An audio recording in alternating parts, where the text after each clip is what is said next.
The World Between Us. Now, my first question, since wala ta si Direk, I would like to ask the program manager,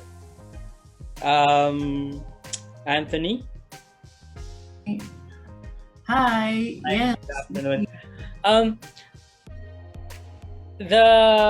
Before the season ended, everything was parang cliffhanger yung ending eh. And there are a lot of questions that needed to be asked. So my question is, with the return of The World Between Us, ano yung magiging intention ng series in terms of story? Well, of course, it will be the culmination of all the elements introduced dun sa naunang part of the season, no? So makikita dito yung development of each character kasi each character has important story to tell eh. So of course, starting with yung characters ni Alden and Jasmine, diba? And yung character ni Tom, paano sila intertwine, so and how it will end up. So yun yung kailangan talagang abangan kasi with all the elements that was introduced dun sa first, bitin na bitin talaga. So ito talagang makikita nila yung unraveling, okay. Yeah. Ito na lang gusto kong malaman kasi medyo if you're going to read the social media, medyo confused din yung mga fans eh. The season return, can we consider this season 2 or book 2, or how would you like this to be called? Ano lang naman siya. Hindi mag-season break, di ba? So yung mga fans, whenever they talk about the return of The World Between Us, they always refer to parang season 2 na eh. So how would you like this to be called? Some call it book 2, some season 2. Pero actually, kung magiging strict about the meaning of yung season, kasi each season has complete and yung complete story, tapos yung story niya. With this na we stopped in the middle, so hindi talaga tapos yung story niya, so we cannot technically call it one season. So that's why kasi pwede ba parang sa teatro intermission lang siya? Yeah. Right. Kaya that's why we termed yung ending natin as season break. Yun. Season break. All right. Well, thank you very much, Anthony. So my next question, Thank you.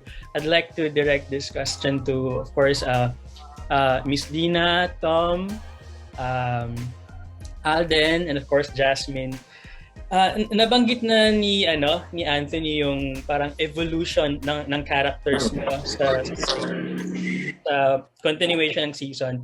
So my question is, character-wise, how will you differentiate your characters from the before the season break and now sa continuation ng story? So how has your character evolved, and without giving away too much, what are the things that your character will resolve in the continuation of this season?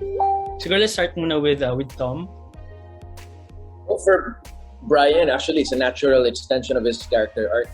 Kasi he's been looking at it from a very selfish point of view. Na parang he has a negative lens that he views the world in. So he keeps feeling like he's being slighted by people he loves. Tapos he would try to find a pocket of parang yes men, or a pocket of people that would fuel that sort of hatred.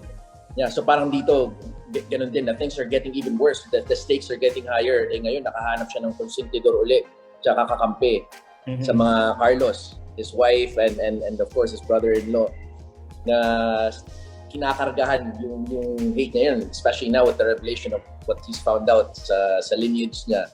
So mas na-fuel yung hurt na nararamdaman niya, na he wants to raise the stakes then with how much hurt and pain he can dish out to those that he feels like he loves but at the same time has slighted him.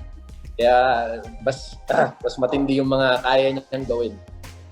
Thanks, Tom. Miss Dina?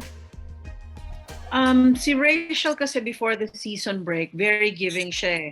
She was very, maybe I should say, parang she was trying to condone everything that Brian was doing. Kahit na mali, magagalit siya, pero hindi pa rin yung todong discipline na galit na galit.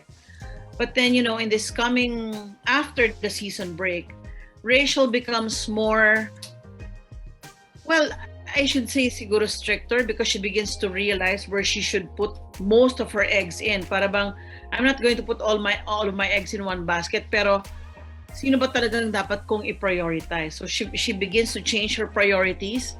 Sino ba ang priority niya talaga sa buhay?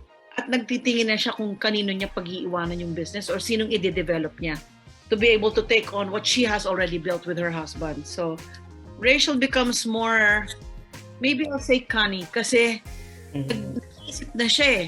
Medyo nakakaramdam na siya na merong mga tinatago sa kanyang sikreto. Especially, di ba, before nag-break, meron ng revelation eh. Di ba? So, Rachel becomes more canny. Yun talagang mag-iimbestiga na siya eh. She begins to be more sensitive to things around her.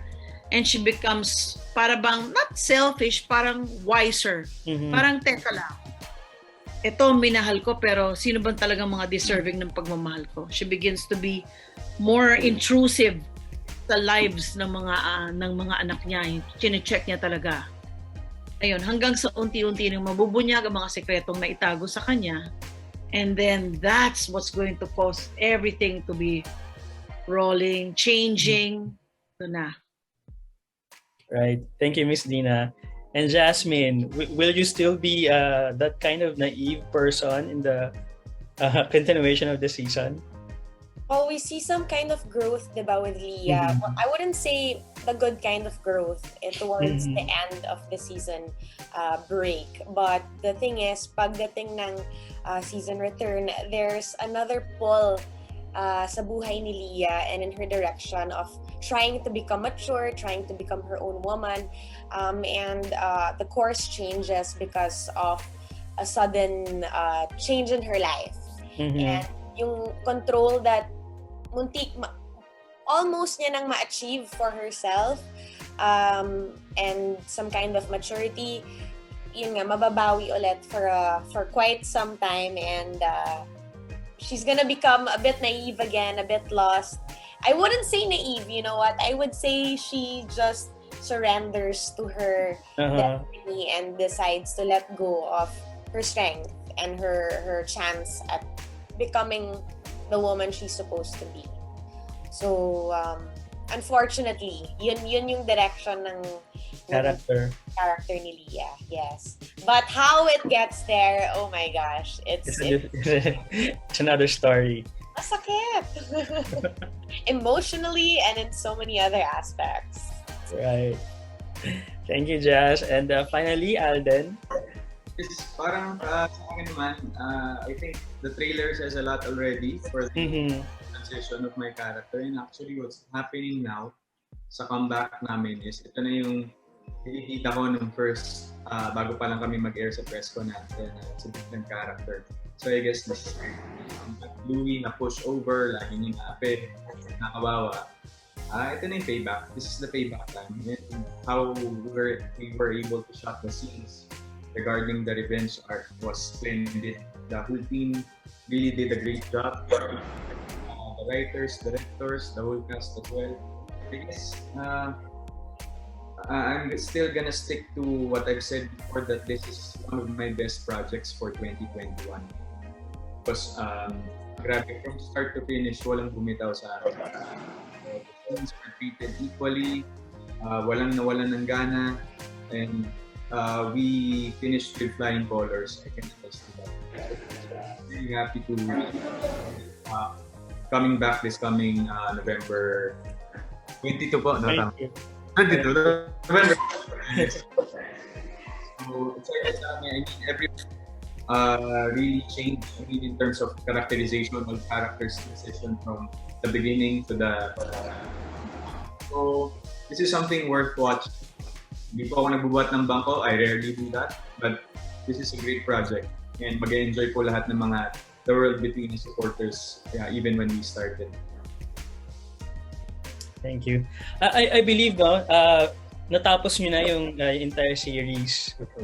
So Yes. my question is, parang iba kasi yung iba na experience nyo during season break sa pagtitaping. So ang question ko, how was the entire taping experience during the lock-in?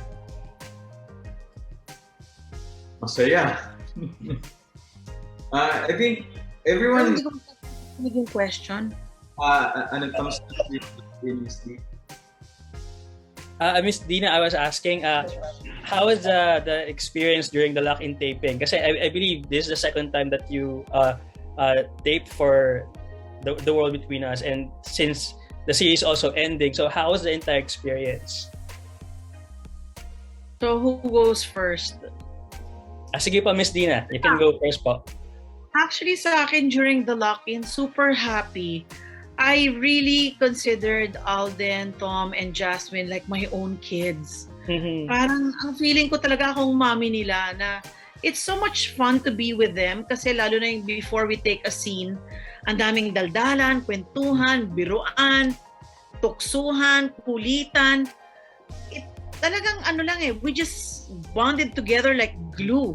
And even with the crew and even with the staff, naging sobrang close kami. And everyone was making blowout one, yung parang round robin. Mhm. We were taking turns making blowout ng pagkain. So nabundat kami kasi mayat-maya may nagpapakain. And then they would work out together. Ganyan. Yung Meron po talagang bang parang separation anxiety? Wala naman. Yun na yung sinasabi ko kanina eh. Before we started the press con, sabi ko hindi pa kayo nasesepangs kasi nasesepangs ako grabe as in separation anxiety kasi we were so close. Mhm. Can you imagine magkasama kayo almost the whole day? Magsiseparate lang kayo kapag matutulog. Next day, kayo na naman ang magkikita. So nakakalungkot na all of a sudden ang tahimik na sana sila. Hinahanap ko na yung boses ni Jasmine, yung pagiging gentleman ni Alden tsaka ni Tom na kahit nabababa ka lang ng kotse nakatulong sila, yung mga gamit mo tinutulungan kang iakyat, yung nasa na yung mga boys ko, nasa na yung daughter ko. Parang ganon. Sobrang close. It was really a very happy experience and it was so easy working with Direk kasi hindi siya yung director na sigaw ng sigaw o nagmumura. Very pleasant ang set. Thank you, And Miss. Miss Mona, of course, and Sir Anthony, they were very reliable people na talagang parang nothing could go wrong sa taping kasi talagang lahat planchado. Thank you. Tom, would you like to say something? Ako sobra yung pagkakamiss ko sa lahat. Lalo na yung separation anxiety hanggang ngayon, ramdam na ramdam ko pa rin eh. Yung routine lalo, yun yung nakakamiss. Yun nga na paggising mo, sila yung mga kasama mo, kahit rest days, either magbabanding kayo together by working out or magkakausap kayo sa mga group chats. Nakakamiss na hanggang ngayon, kahit busy yung mga schedule namin kanya-kanya, we still try to make time na makulit sa isa't isa. Saka siguro, yes, ang mahirap din kasi, Nikki, di ba usually when we finish different projects, usually may cast party yan sa tulog. But because of protocols, we weren't really able to have one. So talagang parang hindi pa tapos. Parang ako, hindi ako sanay sa project na walang party lahat eh. Walang closure. Closure, so hindi pa tapos. Tapos kailangan ng background. Siguro by the time pwede na mag-gathering, magpa-party kami, doon namin masasabi na tapos na yung project. Kasi ngayon, kahit tapos na namin siyang i-shoot, sa mga sarili namin, hangin pa rin yung feeling of hindi pa siya tapos kasi wala pa yung moment na yun. So we need that moment. Siguro kailangan nyo ng victory party, no? Parang ganun. Jazz, you're saying something?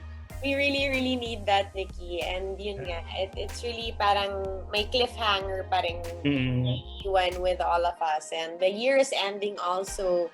And we're just coming back on air. So there's that odd feeling of like we're starting again, but it's also ended. So parang nakakamiss talaga. Yeah. Actually, Nikki, just to share with you, kasi nauna akong lumabas sa kanila. So, linagay ko dun sa group chat na, this is Rachel Libradilla signing off. Pero naiiyak ako. Sabi ko, mawawala na ba ako sa Viber group kasi hindi ko na sila makaka-chat.